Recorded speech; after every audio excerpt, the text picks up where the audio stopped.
NCP কোনো দলই না বাংলাদেশে, তাহলে সে এত অ্যাটাক হয় কেন? কথার কথা বলছি আমি। আবার এনসিপি চাঁদাবাজি করতেছে, আই হেট লাইক এনিথিং। কোটি টাকা, মানে চাঁদার অঙ্কটা কি? কোটি টাকা। ওই যে 4 জন না কয়জন গ্রেপ্তার হয়েছে, এবং এরা খুঁজে খুঁজে কারা ধরেন জানেন? সাবেক এমপি, সাবেক আমলা, অর্থাৎ বুঝে কোন জায়গায় টাকাটা আছে, এবং কোটি টাকার অঙ্ক চায়। বন্ধ হচ্ছে না কেন? কালকে আপনি ক্ষমতা গেলে সব বন্ধ হয়ে যাবে। আপনার কাছে কি মনে হয় বন্ধ হচ্ছে না কেন?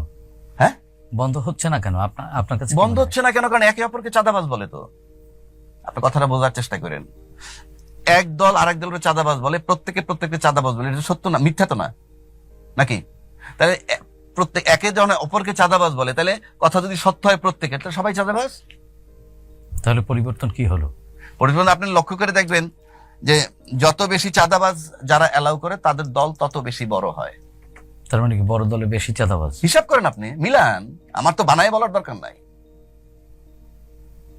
আর জামাত কোন জনসভা করে না।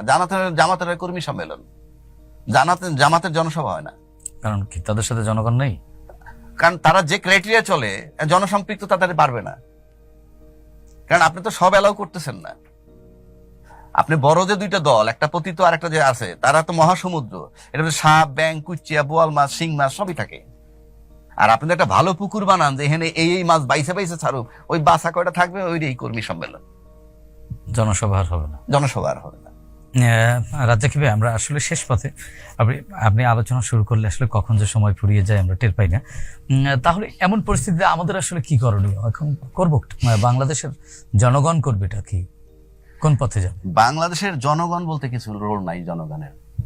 বা জনগণের ভাগ্য নিয়ে যদি কেউ ভাবে, তাকে ভাবতে হবে 100 জন লোকের মধ্যে 30 জন বাদ দিয়ে নিচের 70%।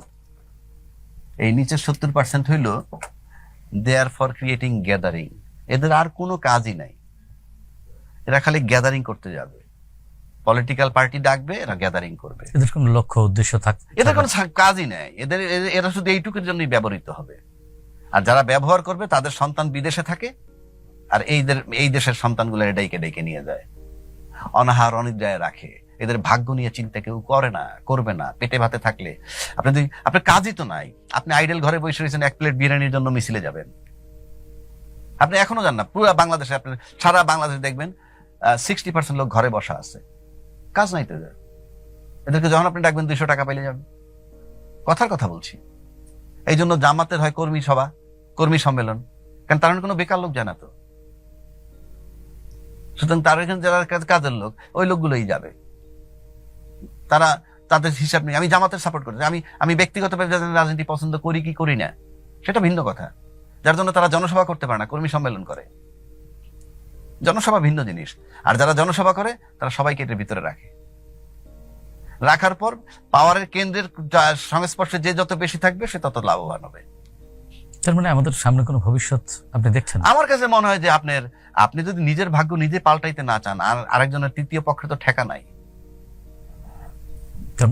তারপরেও তো আমাদের আশাবাদী, ওই যে যতক্ষণ শ্বাস ততক্ষণ আশ, মানে একেবারে নিরাশ অবস্থায়ও আশাবাদী। আপনি আশা করতে পারেন, কিন্তু পূর্ণতা পাবেন না। আপনি আমাকে বলেন, আপনি ওইভাবে চিন্তা করেন, আপনি একটা নিরপেক্ষভাবে চিন্তা করেন। তা আমার একটা টেলিফোনে, ওই যে দুবাই না কোথায় যে লোক আটকাইছিল, আমাদের দণ্ড দিছিল, আমার একটা টেলিফোনে তাদেরকে রিলিজ দিয়ে দেয়, ছাইরে দেয়, এবং বলে তোমরা এই দেশেও থাকতে পারো, তোমার দেশেও যাইতে পারো। এটাকে কি আপনি, এটা কি বলবেন আপনি? এখন আসেন, এই সরকার ব্যর্থ সরকার। এই সরকারের কথা কেউ শুনে না। সরকার কি ঘোড়ার আন্ডা? সরকার তো একটা 20টা-50টা লোক, তার সাথে যে কাজ করে অর্গানগুলা, সেগুলা কারা? রাষ্ট্রীয় অর্গান। সচিবালয়ের ওয়াল টপকায় পোলাপান ঢুকে যায়। এইটার জন্য কি সরকারের বলতে হবে যে সরকার টপকায়?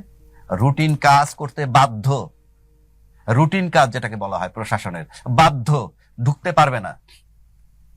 তো পোলাপান যদি ওয়াল টপকে ঢুকতে পারে, তো পোলাপান ওয়াল টপকে ইউনুস সাহেব যে বাসায় থাকে ওখানে ঢুকে না কেন? ওখানে ঢুকে না কেন? অনেক ইউনুস সাহেব বলছে যে আমার ওয়াল টপকে যাতে কেউ না ঢুকে, বাধ্য, পরদিন গর্দান চলে যাবে। সুতরাং আপনি মস্করা করেন, প্রশাসন মস্করা করতেছে সরকারের সাথে। কিভাবে মস্করা করে আমি আপনাকে বুঝাই। আচ্ছা, ফখরুদ্দিন সাহেব ছিল না 1/11-এ, আর ইউনুস সাহেব হলো 24-এ। হ্যাঁ, এই দুইটা ব্যক্তির সাথে যদি আপনি তুলনা করেন, কারে কোয়ালিফাইড বলবেন? দুইটা লোক তো কেউই পলিটিশিয়ান না, তাহলে কে গুরুত্বপূর্ণ? মানে নিশ্চয়ই প্রফেসর ইউনূস। প্রফেসর ইউনূস।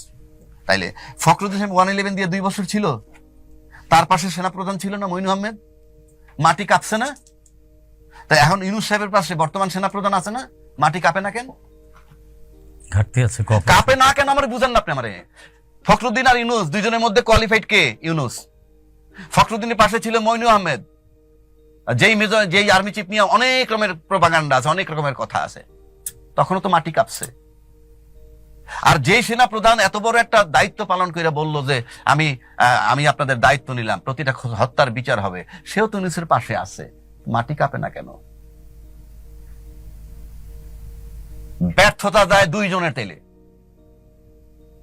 মঈন আহমেদ যে রোল প্লে করছে সেই রোল নিশ্চয়ই প্লে করছেন না। তাহলে দুইজন লোক আপনি আলাদা করেন, ফখরুদ্দিন আর Yunus. Yunus super qualified in all respect. Fakhruddin সাহেবের হাত কাঁপতো, কথা বলতে পারতো না। তার পাশে যে জেনারেল ছিল, এই পাশে একজন জেনারেল আছে, তখন মাটি কাঁপতো, এখন কাঁপে না। সিম্পল। তার মানে তাদের মধ্যে ইউনিটিতে ঘাটতি আছে। আর এরপরে যদি বলতে হয় আপনার, জি। আর তো কিছু করার নাই। তারপরেও তো আমাদের আশাবাদী থাকতে হবে। থাকেন না রাজ্জাক আপনি, ভাই, আশা না করছে কি? জি, না, আপনার আশাবাদী করবেন আমরা না করছে। প্রত্যাশা করি আসলে এই সংকট কেটে যাবে। ধন্যবাদ আবু হেনা রাজ্জাকি ভাই আপনাকে।